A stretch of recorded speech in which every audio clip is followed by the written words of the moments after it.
సమయాల గ్రంథం 22వ అధ్యాయం 20వ వచనం చదువుతున్న వినండి. నేను ఆయనకి ఇష్టడును కనుక ఆయన నన్ను తప్పించును. దేవుడు మనందరితో మాట్లాడును గాక. ఆమేన్. ఆమేన్. ప్రార్థన చేసుకుందాం. ప్రేమ నమ్మకము కలిగిన మా యేసు నీకు వందనాలు. ఈ సాయంకాల వేళలో నీ సన్నిధిలో కూడుకొని పేద ప్రార్థన మొదలుకొని ఇగో నాన్న ఇంతవరకు నడిపించున్నావు. దేవ మా వినికిడిలో చదవబడే లేఖన భాగం 2వ సమయాల గ్రంథం 22వ అధ్యాయం 20వ వచనం జ్ఞాపకం చేసుకోండి. ఉదయకాల సన్నిధిలో వాడుకునేందుకు వందనాలు. ఈ సాయంత్రం వేళ కొన్ని కృపకు అప్పగించుకుంటున్నాను.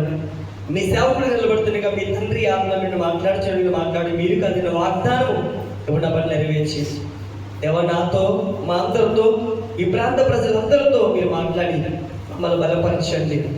మీ సన్నిధి, మీ ఆత్మ, మీ అభిషేకం దిగిరాయనమని మీరు మాత్రం మహిమ పొందుకోమని అడుగుతూ మహిమ ఘనత ప్రభావం పొందుకొని అడుగుతూ యేసు నామములో ప్రార్థిస్తున్నాను పరమ తండ్రి. ఆమేన్. ఆమేన్. ఆమేన్. దేవుని నామానికి మహిమ కలుగును గాక. హల్లెలూయా. మంచిది బిడ్డలారా, దేవుడు గత నెలంతా కాచి కాపాడి తన కృపారెక్కల కింద భద్రపరిచిన సంఘముని సంఘ కుటుంబాల బట్టి దేవుడి నామాన్ని అందుకని స్తుతిస్తున్నాను. దేవుడికి మాత్రం మహిమ కలుగును గాక. ఇటు అవకాశం ఇచ్చిన దేవుడికి మాత్రం మహిమ చెల్లిస్తున్నాను. ఒకసారి ఈ 2001వ తారీఖు పునరుద్ధరణలో అడుగుపెట్టి కృపించినందుకు 2 చేతుల పైకి దేవుడికి స్తోత్రం. హల్లెలూయా. దేవుడి నామానికి మహిమ కలుగును గాక. మంచిది బిడ్డలారా, దేవుడి మిమ్మల్ని దీవించును గాక. ఆమేన్. సమయాల గ్రంథంలో 2వ సమయాల గ్రంథం రాయబడిన మాట ఏంటంటే ఈ ప్రస్తావన కీర్తనకారుడు కూడా మనకు చెప్తాడు. ఏమని? నేను ఆయనకి ఇష్టడును కనుక ఆయన నన్ను తప్పించును అని అన్నాడు. దేవుడికి స్తోత్రం. అంటే ఇక్కడున్న భక్తుడు ఏం చెప్తున్నాడు? ఆ భక్తుడు అంటే దేవుడు తన నమ్ముకున్న దేవుడు అంట ఏం చెప్తుంటే నేనంటే ఇష్టం అంట ఆయనకి అని అన్నాడు. అంటే ఆయన దేవాది దేవుడు అంటే నీ నమ్ముకున్న దేవుడు ఉన్నాడే నా యేసుక్రీస్తు ప్రభు వారికి నేనంటే చాలా ఇష్టం. అందుకే అన్నాడు అక్కడ మాట్లాడతాడు, నేను ఆయనకి ఇష్టడును కనుక ఆయన నన్ను తప్పించును అన్నాడు. అంటే ఏ విషయంలో? అంటే ప్రతి విషయంలో కూడా ఏమంటారు? తప్పించే దేవుడు. ఈరోజు యేసే కంటే అర్థమైందా మనమంటే ఇష్టం అంట. అక్కడ భక్తుడు చెప్తున్న మాట నేనంటే యేసేకి ఇష్టం. ఇప్పుడు యేసేకి మనం అంటే ఇష్టం అంటే ఎలా బ్రతికితే దేవుడు ఇష్టమని ఉంటాడండి. ఈరోజు ఆ భక్తుడు చెప్తున్నా నేనంటే యేసేకి ఇష్టం, అందుకే నన్ను తప్పిస్తున్నాడు. ఇలా చెప్పగల కృపలోకి మనం రావాలి. దేవుడు అంటే నేనంటే దేవుడికి చాలా ఇష్టం తెలుసా? ఆ గట్స్లో మనం రావాలి. అంటే ఆ భక్తి విధానం నేర్చుకోవాలి, ఆ భక్తి జీవితం ఉండాలి. దేవుడి నామానికి మహిమ కలుగునుగా. అంటే నువ్వంటే యేసేకి ఇష్టం. ఏమండి అంశం ఏంటంటే నువ్వంటే యేసేకి ఇష్టం. దేవుడికి స్తోత్రం. దేవుడి నామానికి మహిమ కలుగునుగా. అందుకే ఆ భక్తుడు చెప్తున్న మాట అంటే ఇగో ఆయన నిన్ననే ఆయనకి ఇష్టం, అందుకే నన్ను ప్రతి విషయంలో కూడా ఏం చేస్తున్నాడు? తప్పిస్తూ ఉన్నాడంట. ఏమండి తప్పిస్తూ ప్రతి విషయంలో కూడా ఏం చేస్తున్నాడు? ఆ వ్యక్తిని తప్పించుకుంటూ వస్తూ ఉన్నాడంట. ఈ రాత్రి వేళ మనం నేర్చుకోవాల్సిన పాఠం ఏంటో తెలుసా? నువ్వు ఎంత బతికితే అర్థమైందా? నువ్వు ఎంత నమ్మకంగా ఉంటావో, ఎంత యథార్థంగా ఉంటావో, ఎంత ఇదేది చూపిస్తావో, ఇగో దేవుడు అంటే నువ్వంటే నాకు ఇష్టం అని చెప్తున్నాడు. దేవుడికి స్తోత్రం. ఆ కృపలోకి రావాలండి, ఆ నమ్మకత్వంలోకి రావాలి, ఆ భక్తి విధంలోకి రావాలి. నిన్ను చూడగానే నువ్వంటే నాకు ఇష్టం చెప్పాలి. ఈ రోజు దావీదు బతికాడు కాబట్టి 2వ సమయాల గ్రంథంలో దేవుడు చేసిన కార్యాలు చెప్పుకుంటూ ఒక కీర్తన పాడుకుంటూ వస్తాడు. దాంతో మనం చదివితే దేవుడు కనపరుచుకుంటూ వస్తుంటాడు. ఇక నేనంటానికి ఇష్టం కాబట్టి నన్ను ప్రతి విషయంలో తప్పిస్తూ, ప్రతి విషయంలో కాపాడుతూ, ప్రతి విషయంలో పోషించుకుంటూ, అన్ని విషయంలో కూడా దేవుడు కాపాడుకుంటూ తీసుకొస్తున్నాడని ఆయన పాడుతూ చెప్తున్నాడు. నిజమే, దేవుడు దావీదుకి ఇష్టపడ్డాడు చాలా.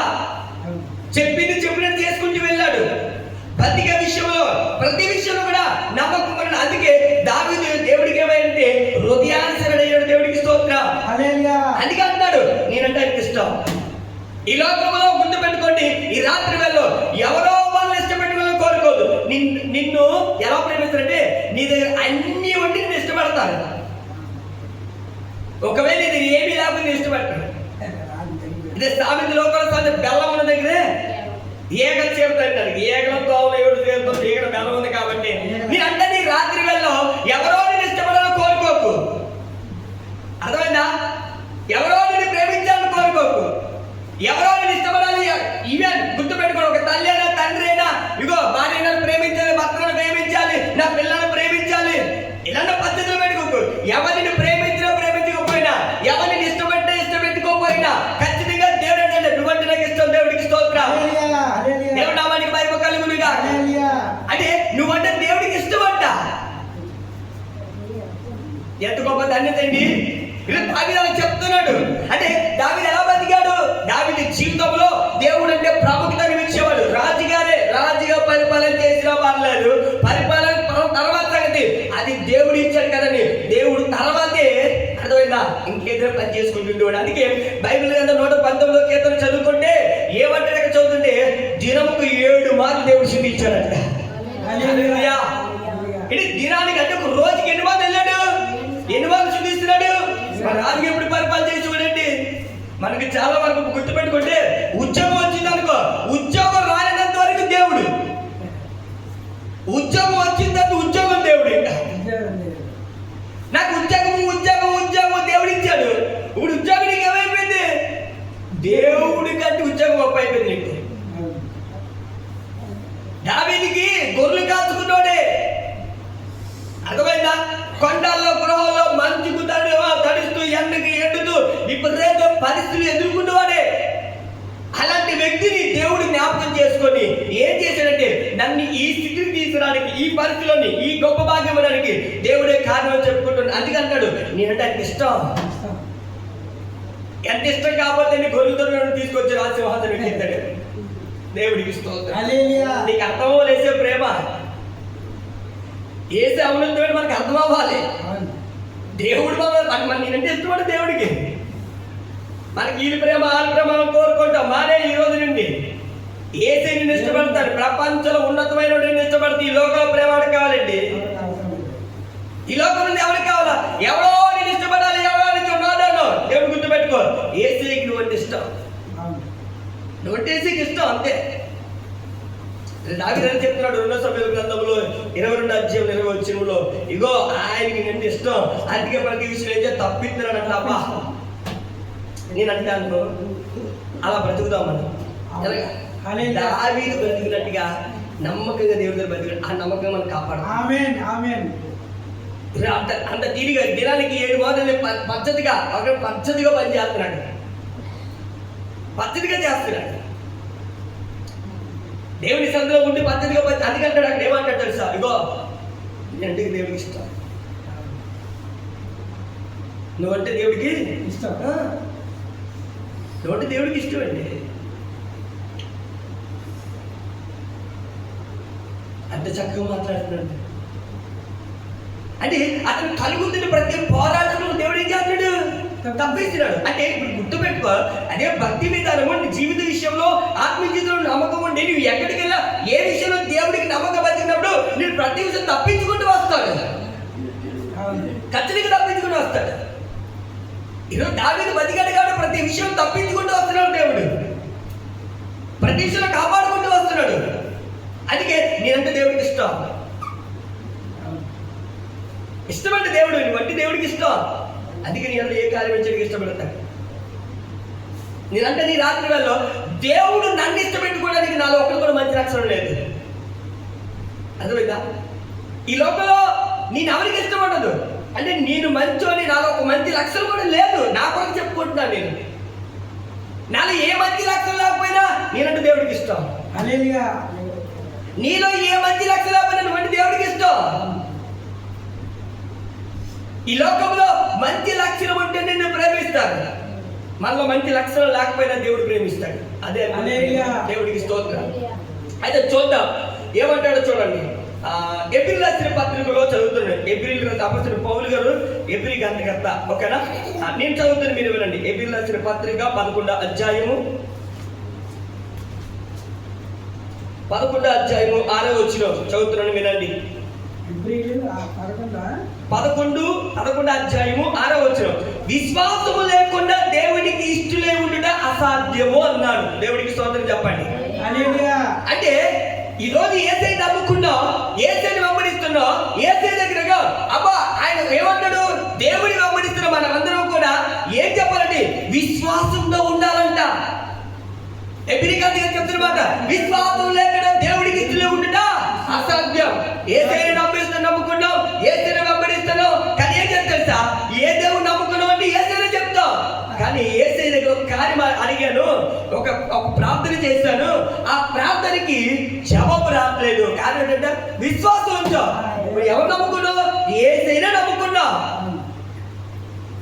సకల కోటి ప్రయత్నం చేస్తుంటాం బయటికి వెళ్ళి. అందుకని విశ్వాసం లేకుండా ఏమన్నాడు? విశ్వాసము లేకుండా అని అన్నమాట. ఏ విశ్వాసం ఏమన్నమాట? విశ్వాసం లేకుండా దేవుడికి ఇష్టలే ఉండడం అసాధ్యం. అంటే మన విశ్వాసంతో ఉంటేనే ఏమన్నా అక్కడ దేవుడికి ఇష్టమే ఉంటామంట. దేవుడికి ఈరోజు దావీదులో ఏముంది? విశ్వాసం ఉంది. అందుకే ఏమన్నాడు? నేనంటానికి ఇష్టం, నమ్ముకున్న యేసయ్యని. ఎక్కడ ఉంది విశ్వాసం? ఎక్కడ ఉంది భక్తి? ఈరోజు యేసయ్యని నమ్ముకున్న మనం అందరం కూడా విశ్వాసంతో ఉండాలి. ఏంటో విశ్వాసం? నా దేవుడు ఏదైనా చేయగలడు, నా దేవుడు ఎలాంటి కార్యం చేయగలడు, నా దేవుడు మరణం గెలిచి తిరిగి లేచిన దేవుడు కదా, ఏ పనైనా నా పక్షాన చేయగలడని ఏంటి తెలుసా? విశ్వాసంతో ఉండాలంట. మరి విశ్వాసం లేకపోతే దేవుడికి ఇట్లా ఎలా బ్రతుకుతాం? విశ్వాసం ఉండాలంట. ఏ కార్యాన్ని తలపెట్టమంట ఇది దేవుడు చేస్తాడు అని విశ్వాసం ఉండాలంట.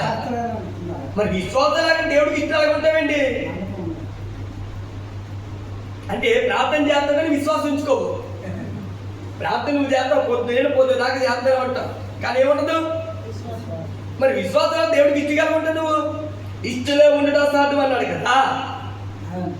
దేవుడికి విశ్వాసం అంటే నమ్ముకుంటే దేవుడిని ఏమన్నా విశ్వాసంతో ఉండాలి.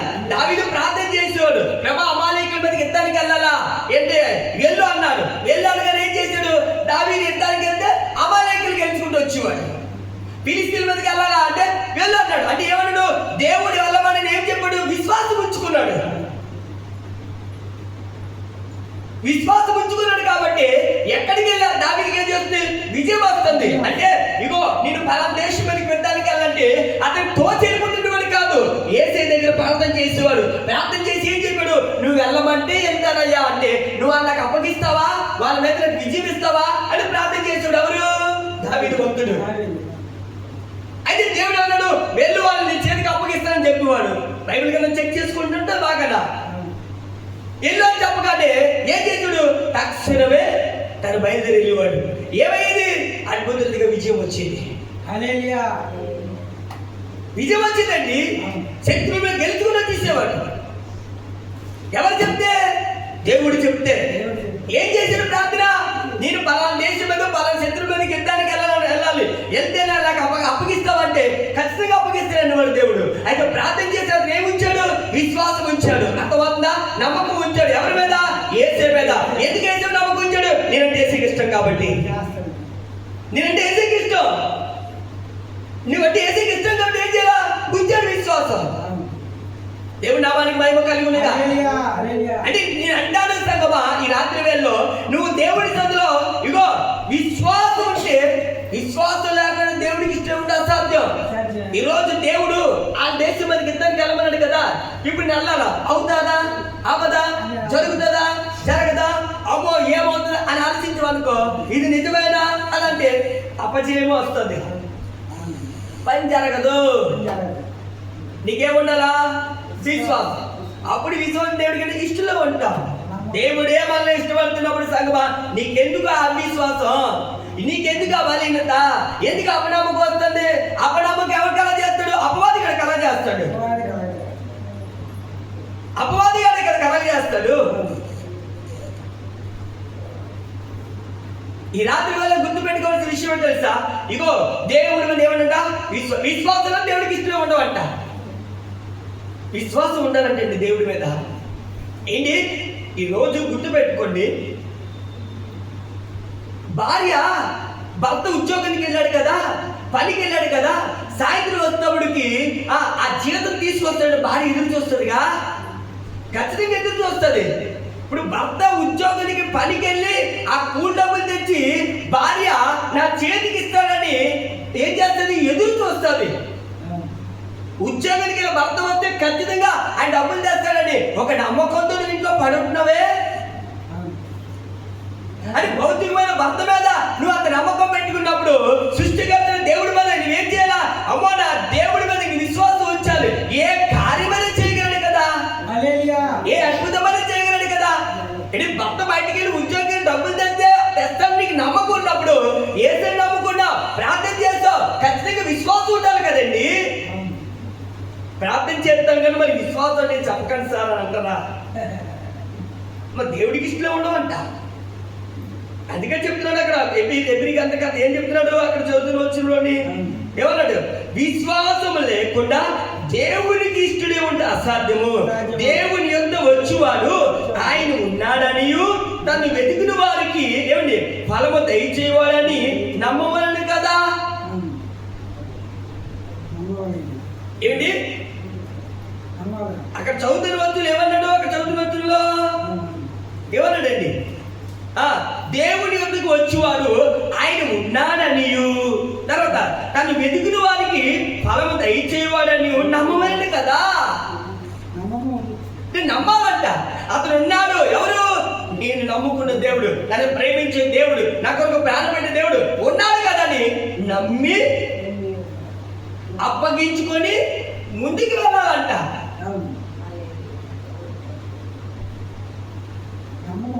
ఇప్పుడు విశ్వాసం లేకుండా దేవుడిని ఎలా ఇష్టపడతాడు? నువ్వంటే దేవుడికి ఇష్టం అని చెప్తున్నాడు కదా. సృష్టికర్త దేవుడు, యేసుక్రీస్తు అయిన ప్రభువారు మనం చెప్తున్న వాడంటే నువ్వు అంటే యేసుకి ఇష్టం. ఆయన నన్ను ఇష్టపడుతున్నప్పుడు నువ్వు ఆయన మీద విశ్వాసం ఉంచాలి కదా, నమ్మకం ఉంచాలి కదా. దేవుడు ఏదైనా చేస్తాడని ఒక నమ్మకం నీకు ఉండాలి కదా. విశ్వాసం ఉండాలంట. ఈరోజు విశ్వాసం లేకుండా నాకు ఇష్టం ఉన్న అసాధ్యం బాబు, నాకు నీ విశ్వాసంతో ఉంటేనే అని అన్నాడు కదా. అందుకే అన్నాడు దేవుడు ఉన్నాడనియు ఆయన వెతికిన వారిలో ఏం చెప్తాడు? తను వెతికిన వారికి ఫలము దయచేయవాడని నమ్మవాడిని కదా. అంటే తను ఎవరైతే వెతుకుతారో వెతికిన వారికి ఏం చేస్తాడు? ఫలము దయచేసేవాడు కదా. దేవుడి నామానికి మహిమ కలుగును. హల్లెలూయా. ఎప్పుడో ఒక శ్రమ వచ్చి ఇంట్లో పడ్డదండి. ఆ శ్రమ కొరకు ప్రార్థన చేస్తున్నాం. ఇక శ్రమం యేసు ప్రభు తప్ప మూడు దిక్కు లేదు. అర్థమైందా? ఇప్పుడు దానిని బయటికి రావాలంటే యేసు ప్రభు దిక్కు. ఇంకా అబ్బా మన వల్ల ఏం లేదు. ఏమన్నా ఇవి చావు రేపు ఇప్పుడు ఎక్కడ తెలుసుకుని యేసు ప్రభుతో తేల్చుకోవాలి. నాకు ఎక్కడికి వెళ్ళి పని అవ్వదు, నాకు నువ్వే బాబు దిక్కు. ఏం చేయరా? నువ్వు ఎప్పుడైతే నువ్వు ఉన్నావయ్యా, నువ్వు చెయ్యకపోతే నా బ్రతుకు లేదు, నా జీవితం లేదని కాళ్ళయ్యాలు వేసిన పదవి కూర్చుని అడిగితే ఆయన అసలే కరిగిపోతూ ఉంటాడు. దేవుడికి ఇస్తూ ఉంటాడు. కరిగిపోతాడు ఆయన. ఎదుగుని వడ్డిస్తాం దేవుడికి, వడ్డిస్తాడు దేవుడికి. నువ్వు నల్లగొన్నావా, తెల్లగొన్నావా, పొట్టుకొన్నావా, కొరుచుకున్నావా, గుడ్డోడవా, సొక్క నాకు తెలియదు. నువ్వు వడ్డిస్తావు దేవుడికి. అందుకేం లేదు. నువ్వు వడ్డిస్తావు.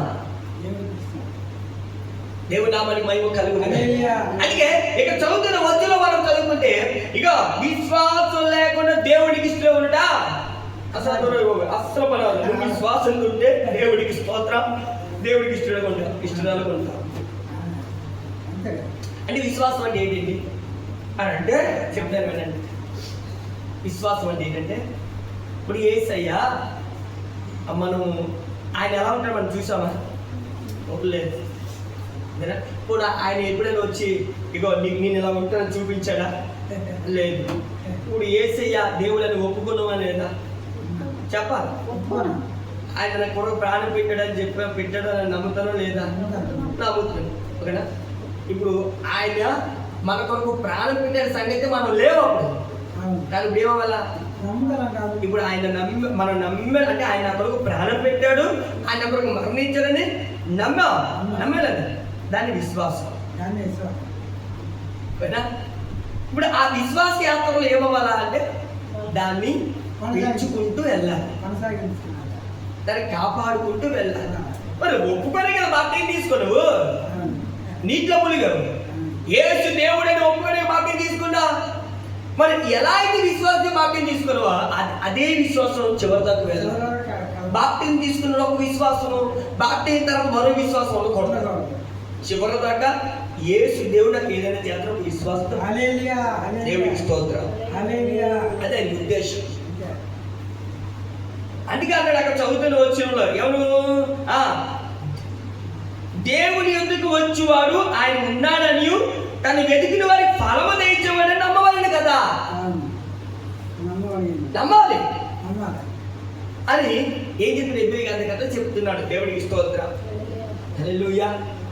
అది అన్నాడు ఈరోజు నువ్వంటే దేవుడికి ఇష్టం.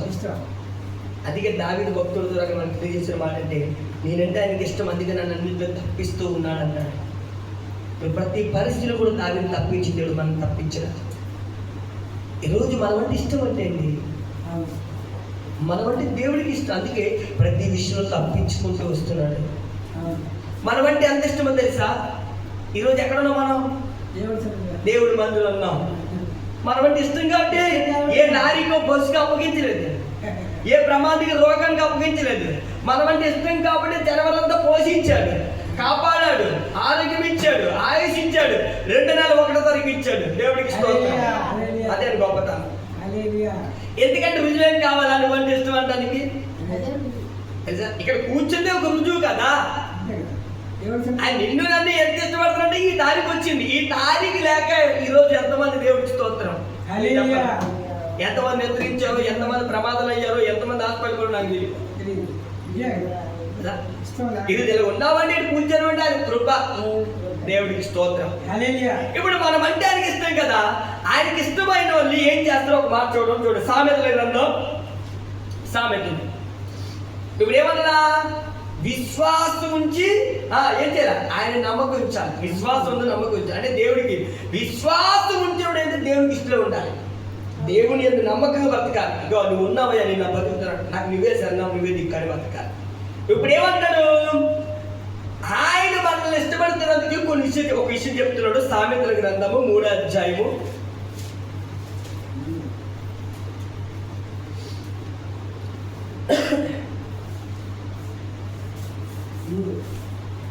3వ అధ్యాయం, ఓకేనా? 11వ వచనం చదువుతున్నాను. నా కుమారుడా, యెహోవా శిక్షను తునీకరింపవద్దు, ఆయన గద్దింపునకు విసుగవద్దు అని అన్నాడు. ఏమండి ఏం చెప్పినట్టు మాట? నా కుమారుడా, యెహోవా శిక్షను తునీకరింపవద్దు, ఆయన గద్దింపునకు విసుగవద్దు. అంటే దేవుడు ఒకవేళ గద్దిస్తే, దేవుడు ఒక హెచ్చరిక చేస్తే, దేవుడు ఒక మాట చెప్తే దానికి ఏమవ్వాలా? విసుగుపోకూడదు. అర్థమైందా? ఆయన ఏదైనా శిక్షించాడంటే దానికి తునీకరించకూడదు. దావీదు ఏం చేశాడంటే ఒక పొరపాటు చేశాడు. యోబుని పిలిచి మొత్తం ఇద్దరు సైనికులు ఎంతమంది లెక్కెట్టని అన్నాడు. లెక్కెట్టంటే యోబు వచ్చి దావీదు, అయ్యా నీకేంటి తక్కువ? దేవుడు అద్భుత రీతిగా నీకు ఇచ్చిన అధికారంలో అందరినీ కూడా విస్తరింప చేసుకొచ్చి మంచిగా నేను దేవుడు ఆశ్రయించాడు, గొప్ప సైన్యానికి ఇచ్చాడు, ఎందుకయ్యా లెక్కించాడంటే లేదు దావీదు ఏం చేశాడంట? లెక్కించాడంట. దావీదు లెక్క రాజు గట్టిగా చెప్తే యోబు లెక్క పెడితే ఇది లక్షల మంది అన్నారు. తర్వాత దేవుడు ప్రత్యక్షమయ్యి ఒక 3 విషయాలు చెప్తాడు. నువ్వు అవిధేయత చూపించినందుకు నువ్వు చేసిన పనులు 3 శిక్షలు అంటే అక్కడ అంటాడు. మనం చదువుకుంటే 2వ సామెతల గ్రంథంలోనే ఉంటుంది ఆ మాట.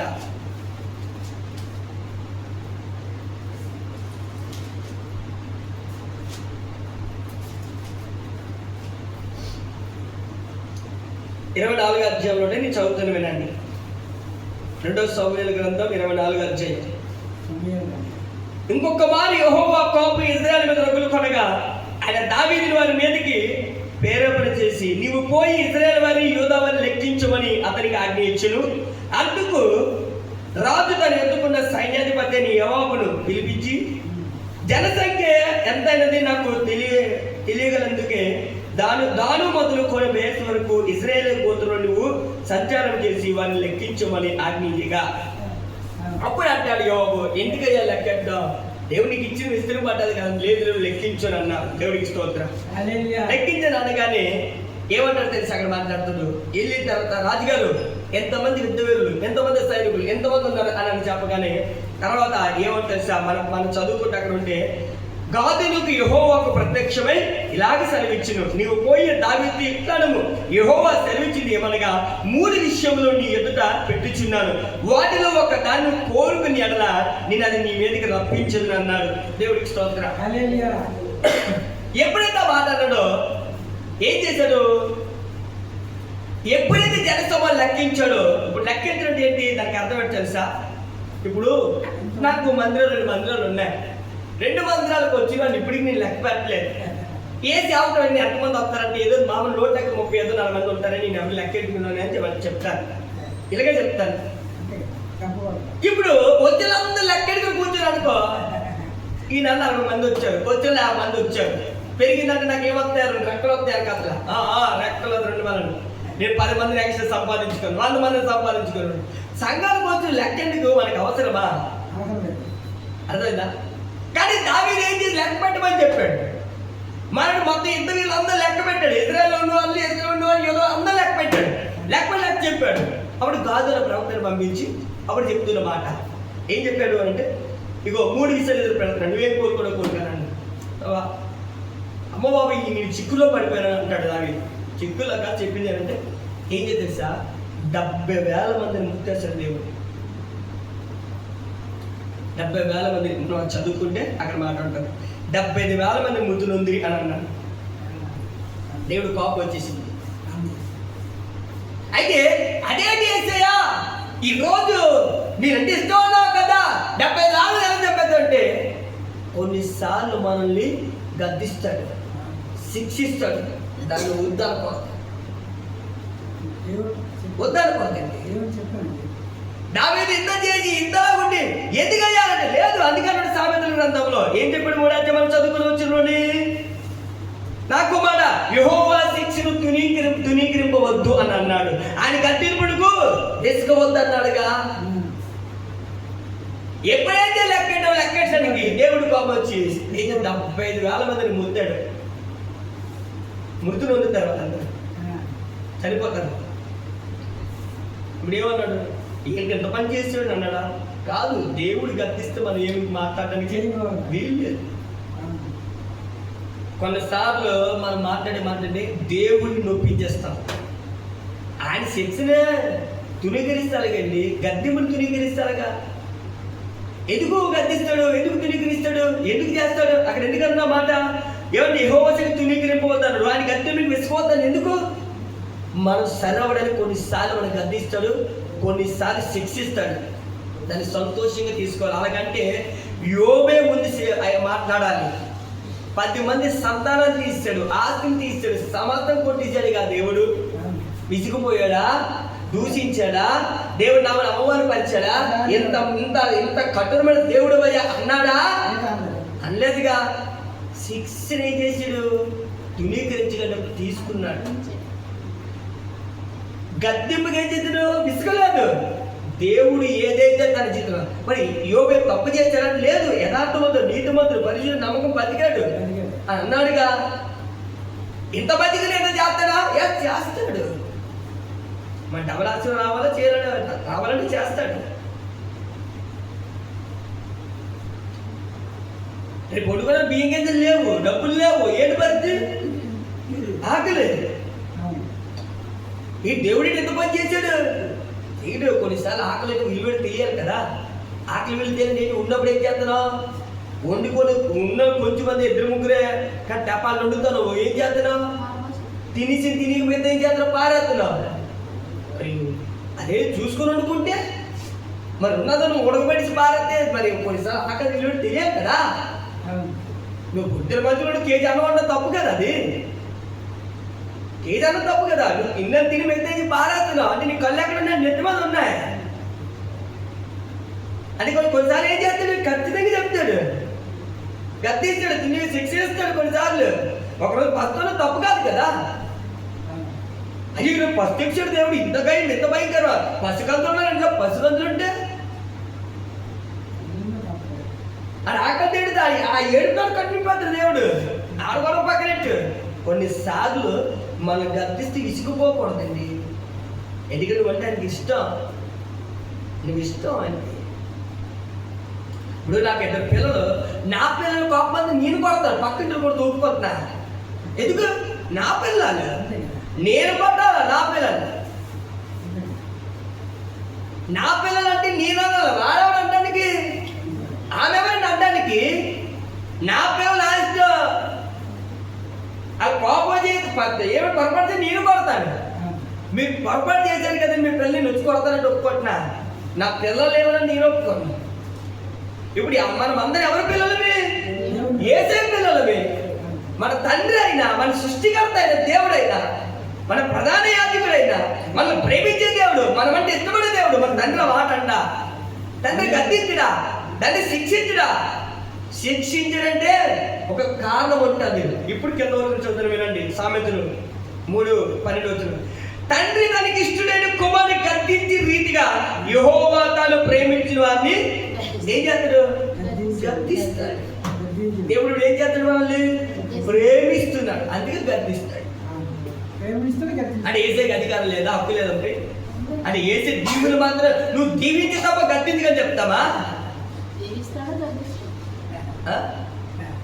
ఏసే మీరు దీవించాలి తప్ప గద్దించకూడదని చెప్తావా? అప్పుడు అది కదా. అర్థం చేసుకోవచ్చండి. దేవుడు మన ప్రేమితుడు, మనం గద్దిస్తాడు. సరి చేసుకో నాన్న, సరి చేసుకోమ్మా, మార్చుకో పద్ధతిలో, మార్చుకో తల్లి, మార్చుకో బాబా అని చెప్తాడు. ఎందుకు? మార్చుకోపోతే నష్టపోతావు, మార్చుకోపోతే పాడైపోతే జీవితం, మార్చుకోపోతే జీవితం నాశనం అవుతుంది, ఆత్మ నశించిపోతే, నరకానికి వెళ్ళే పరిస్థితి. అందుకో మార్చుకొని గద్దిస్తాడు.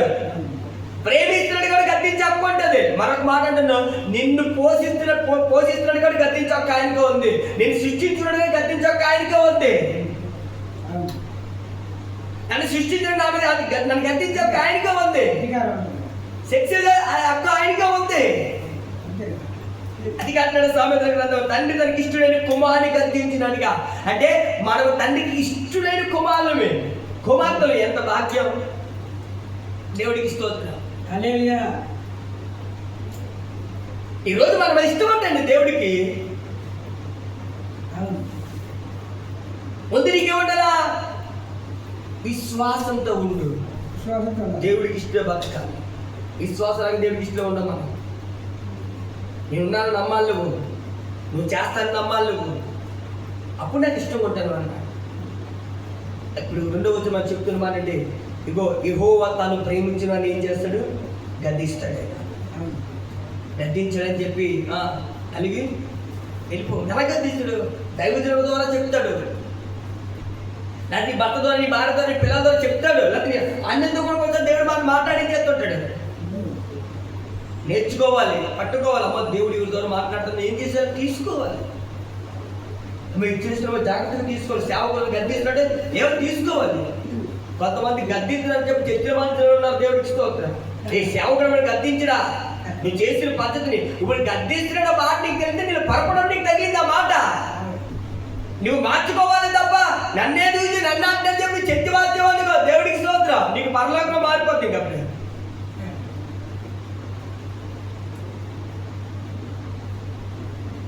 నీకోసం డిఫరెంట్ పరలోకం పెట్టాలి. అప్పుడే నువ్వు చర్చలు మార్చినట్టుగా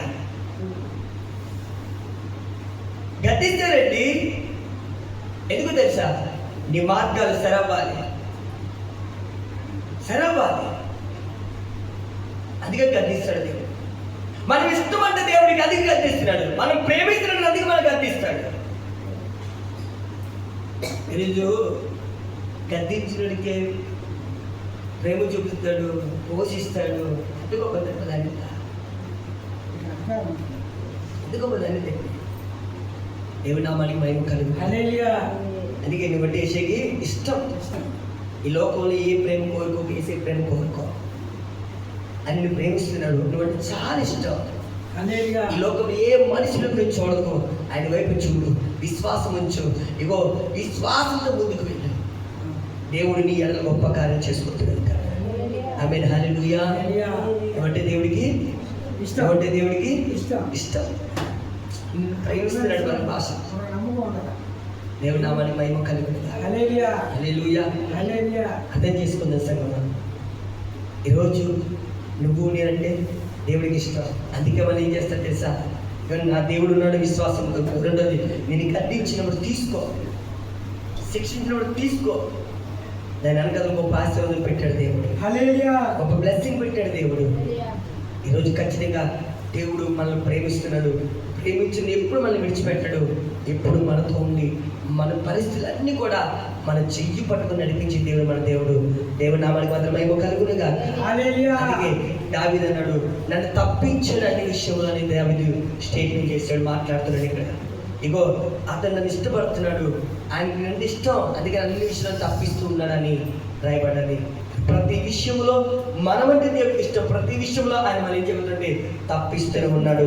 మనం తప్పించబోతున్నాడు, మన అద్భుతం చేయబోతున్నాడు. దేవుడి మాట దీవించునుగాక. ఆమేన్. ప్రార్థన చేసుకుందాం. ప్రేమ నమ్మకం కలిగిన మా దేవా, మీకు వందనాలు, స్తోత్రాలు. ఈ వాక్యం అందరూ ఫలింపవాలి ప్రభా. దాన్ని మమ్మల్ని ప్రేమిస్తున్నావు, అందుకే నన్ను మమ్మల్ని గద్దిస్తావు. మేమంటే చాలా ఇష్టం తండ్రి, నీకు చాలా ఇష్టం, చాలా ఇష్టం తండ్రి. అయ్యా మీరు మమ్మల్ని ప్రేమిస్తున్నందుకే, అయ్యా మీరు మా ఎడలో కృప చూపుతున్నందుకే కృతజ్ఞతలు. ఈ లోకంలో ఎవ్వరి ప్రేమను కోరుకోకూడదు నాయన. ఎందుకంటే ఈ లోకములో అందం ఉంటే ప్రేమిస్తారు, ధనం ఉంటే ప్రేమిస్తారు, బంధువు ఉంటే ప్రేమిస్తారు, బలం ఉంటే ప్రేమిస్తారు. కానీ ఏమి లేకపోయినమంటే మీకు ఇష్టం ప్రభువా. దయచేసి మీరున్నారని విశ్వాసంతో దేవా నడుచుకోవడానికి, చేస్తాడని ఒక నమ్మకంతో బ్రతకడానికి కృపనిచ్చి నడిపించండి. నువ్వు ప్రేమించిన మమ్మల్ని గద్దిస్తావు. ఎందుకంటే ఒకవేళ మేము తప్పడానికి లేస్తే ఖచ్చితంగా మమ్మల్ని సరిచేయడానికి గద్దిస్తావు. దాని కొరకు నాన్న మేము విసుక్కోకూడదు. అయ్యా దయచేసి మీ మాటలు పట్టుకొని మేమందరం బతకడానికి మీరు మమ్మల్ని ఇష్టపడుతున్నది కృతజ్ఞతలు చెల్లించుకుంటూ ఈ వాక్యం అందరూ ఫలించమని అడుగుతూ యేసు నామములో ప్రార్థిస్తున్నాం పరమ తండ్రి. ఆమేన్. ఆమేన్. ఆమేన్. హల్లెలూయా.